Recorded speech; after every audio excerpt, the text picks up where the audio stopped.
はい、ちょっとどうぞ。In this video, we are going to show how to make tuna flakes roll. 巻き物をしていきたいと思います。はい、こちらツナですね。レタスです。巻きますね。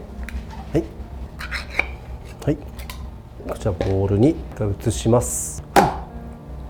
海苔やシャリがべちゃべちゃになりすぎるんで油を軽く切ってあります。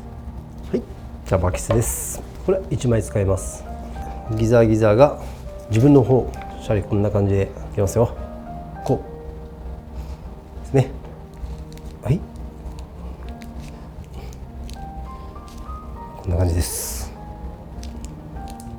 最後一気に伸ばします。はい、こんな感じですね。ここに具材がきます。はい、バランスがいい形ができました。で、レタスですね。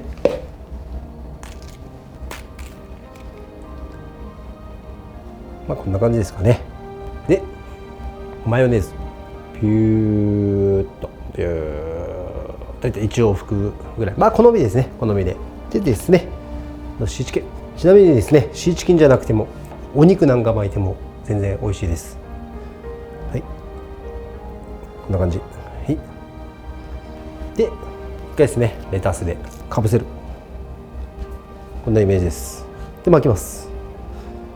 ここはい、こんな感じで巻いていきます。はい、ここに使えてください。こんな感じです。でここから先に伸ばしてこうです。ここを押さえつつキュッて締めてやったらいい感じに締まります。はい、こんな感じですね。はい、8個に落としていきます。少し包丁を湿らしてやって真ん中からです。広めに同じサイズで、はい、そしたらどんな感じでしょうかね。はい、シーチキン巻きですね。お醤油をつけてもいいですし、もうそのまま全然食べれると思います。ちょっと斜めにこうやってしてやることでこんな感じで盛り付けてどうぞ。シーチキン、レタス、こんな簡単な食材でですね、みんなが喜ぶお寿司ができます。ホームパーティーで活用してください。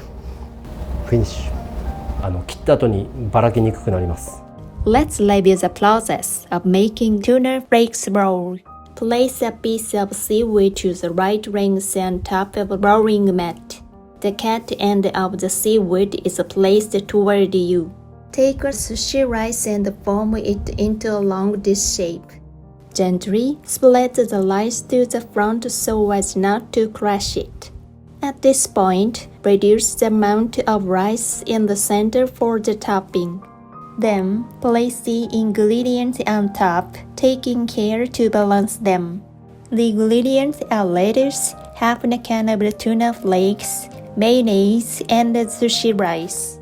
Keep the topping slightly pressed down. Roll it from the front to the end and tighten slightly. Wrap to the end and shape. Do not force it too much, but make a square shape. With a bit of wet knife, cut into even pieces. There you have it. You can easily make tuna flakes roll at home. We hope you will try it. ありがとうございます。またお越しくださいませ。